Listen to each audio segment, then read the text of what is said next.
Shalom, selamat pagi saudara-saudara yang dikasihi Tuhan Yesus Kristus. Selamat berjumpa dalam renungan pada pagi hari ini.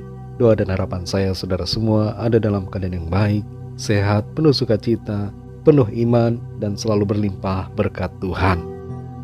Sebelum kita mendengarkan renungan firman Tuhan, mari kita berdoa. Bapa, dalam nama Tuhan Yesus Kristus, kami bersyukur untuk berkat kemurahan Tuhan, perlindungan-Mu dari malam hingga pagi ini. Kembali kami ada saat ini, kami hidup bernafas, itu semua adalah anugerah kemurahan Tuhan. Kami percaya di hari ini Tuhan sudah menyediakan yang terbaik bagi kami. Rencana Tuhan yang indah terjadi dan digenapi. Saat ini kami mau mendengarkan kebenaran firman-Mu. Urapi kami Tuhan agar kami mengerti dan taat melakukan setiap kehendak-Mu. Dalam nama Tuhan Yesus kami berdoa. Haleluya, amin. Saudara yang dikasihi Tuhan, ayat renungan kita pada saat ini terdapat dalam Injil Matius pasal 6 ayat 33. Tertulis demikian. Tetapi carilah dahulu kerajaan Allah dan kebenarannya, maka semuanya itu akan ditambahkan kepadamu. Saudara yang dikasihi Tuhan, Patrick Henry, seorang tokoh kenamaan di masa lalu, pernah berkata di akhir hidupnya, "Saya sekarang telah memberikan semua harta saya untuk keluarga saya. Ada satu hal lagi yang saya harap dapat saya berikan kepada mereka, dan itu adalah iman kepada Tuhan Yesus Kristus. Jika mereka memiliki iman itu, walaupun saya tidak memberi mereka uang sedikit pun, mereka kaya. Dan jika mereka tidak memiliki iman itu, walaupun saya memberikan seluruh dunia kepada mereka, mereka miskin." Banyak orang memilih untuk mengejar kekayaan daripada mengejar iman.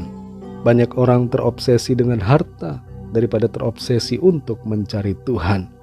Padahal Raja Salomo telah mengatakan bahwa kekayaan itu sia-sia. Orang yang mengejar uang tidak akan pernah puas dengan uang. Uang memang diperlukan, tapi uang bukan segala-galanya. Uang dapat membeli berbagai hal, tapi uang tidak dapat membeli kepuasan yang sejati. Orang-orang yang telah mencapai puncak kekayaan mereka, bila menyadari akan hal ini, akan mengerti bahwa nilai dari hidup tidak ditemukan dari berapa besar uang yang mereka miliki. Ada banyak orang yang sangat kaya justru tidak bahagia dan tidak pernah puas. Seandainya kekayaan menjadi penentu kebahagiaan dan kepuasan hidup, maka semua orang miskin adalah orang yang paling tidak berbahagia. Tapi kenyataannya tidaklah demikian. Ada banyak orang miskin yang hatinya bahagia, dan begitu banyak orang kaya yang tidak bahagia. Kebahagiaan tidak berkorelasi dengan kekayaan, tapi dengan iman kita. Alkitab telah berulang kali menyatakan bahwa orang yang beriman adalah orang yang berbahagia. Dalam kitab Mazmur dikatakan, "Berbahagialah orang yang takut akan Tuhan." Dan begitu juga dalam Amsal 28 ayat 14 tertulis, "Berbahagialah orang yang senantiasa takut akan Tuhan." Dalam Matius 6 ayat 33 ini Tuhan berkata, "Tetapi carilah dahulu kerajaan Allah dan kebenarannya, maka semuanya itu akan ditambahkan kepadamu." Tuhan hendaknya menjadi pusat perhatian dan pencarian kita dalam hidup ini. Tapi ini bukan berarti bahwa kita meninggalkan semua tugas dan tanggung jawab kita setiap hari. Mencari Tuhan bukan berarti kita tidak lagi mengingat akan keluarga. Mencari Tuhan bukan berarti kita menyepi di gua dan bertapa. Tapi mencari Tuhan adalah memiliki iman di dalam Dia, yaitu Tuhan Yesus Kristus, pribadi Allah yang telah menyatakan diri kepada kita manusia. Mencari Tuhan adalah mengasihinya dengan sungguh, mentaati perintahnya, dan setia selalu kepadanya. Ayat dalam Matius 6 ayat 33 ini merupakan salah satu ayat kunci dalam semua yang disampaikan oleh Tuhan Yesus. Tuhan memerintahkan kita agar kita tidak hidup dalam kekhawatiran dan tidak menjadi sama seperti bangsa-bangsa lain yang terus-menerus mencari hal-hal materi, yang seakan tidak tahu dari mana asalnya berkat itu. Tuhan mau kita percaya bahwa Tuhan akan menyediakan apa yang kita perlukan. Tuhan memberikan kita jalan keluar yang berbeda dibandingkan dengan apa yang dipikirkan oleh dunia ini.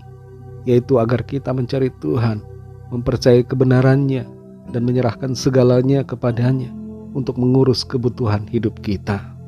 Ketika kita mencari Dia, mengutamakan Tuhan, percaya kepadanya, maka segala yang kita perlukan disediakan oleh-Nya. Memasuki tahun yang baru sebentar lagi, mari kita miliki tekad untuk mencari dan mengutamakan Tuhan.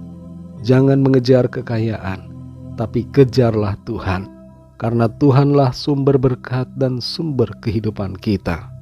Tetaplah lakukan bagian yang harus kita kerjakan, tapi jangan lupa untuk berfokus kepada Tuhan. Di dalam Tuhan kita puas dan bahagia. Di dalam Tuhan kita mengalami berkat-Nya yang sejati. Bagi saudara yang mendengarkan renungan pada saat ini, dan saudara belum percaya kepada Tuhan Yesus Kristus, mari buka hati saudara, terimalah Dia dalam hidup saudara, agar saudara tidak binasa, tapi diselamatkan dan memperoleh kehidupan yang kekal. Ketika saudara menerima Dia dalam hidupmu, maka saudara memiliki kekayaan yang sejati. Ikutilah doa saya. Tuhan Yesus, aku percaya Engkau adalah Tuhan dan Juru Selamat. Engkau adalah Allah yang telah datang sebagai manusia untuk menebus dan menyelamatkan saya dari penghukuman akibat dosa. Saya percaya dan menerima Engkau, Tuhan Yesus, dalam hidupku. Masuklah dalam hatiku dan pimpinlah hidupku sekarang ini dan seterusnya. Amin. Bagi saudara yang baru saja percaya kepada Tuhan Yesus, teruslah belajar firman Tuhan, bacalah Alkitab, dan berilah diri saudara dibaptis. Aktiflah dalam melayani Tuhan, dan setialah sampai akhir hidup saudara di bumi ini. Bagi saudara semua pendengar renungan saat ini, mari kita berdoa.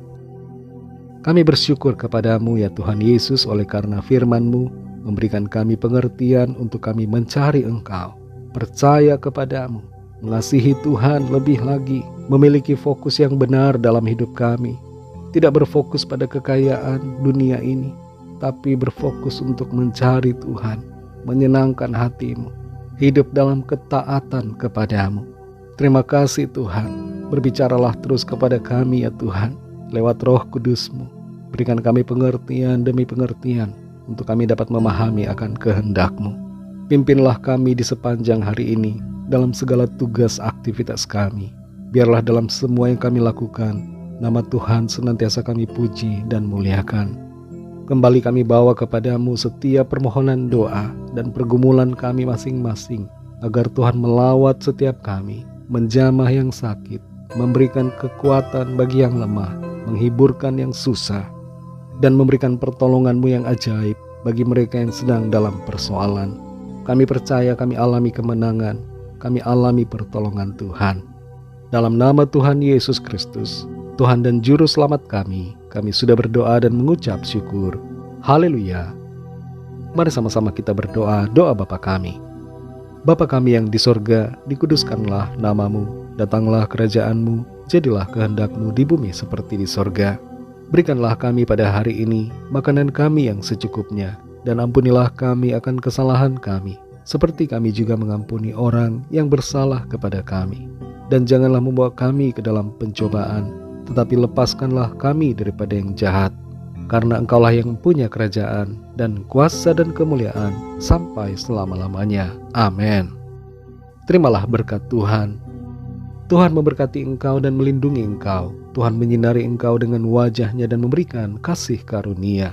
Tuhan menghadapkan wajah-Nya kepadamu dan memberikan damai sejahtera. Berkat anugerah dari Bapa Surgawi, cinta kasih karunia dari Tuhan Yesus Kristus, dalam persekutuan dan penghiburan Roh Kudus, menyertai kita semua, sekarang ini dan sampai selama-lamanya. Dalam berkat nama Tuhan Yesus Kristus, haleluya, amin. Puji Tuhan, saudara dikasih Tuhan, saya percaya firman Tuhan menjadi berkat dan kekuatan buat saudara semua, dan Roh Kudus akan menolong saudara untuk lebih lagi memahami kebenaran firman Tuhan. Tuhan Yesus memberkati saudara semua. Selamat beraktivitas dan sampai jumpa dalam renungan yang berikutnya. Haleluya.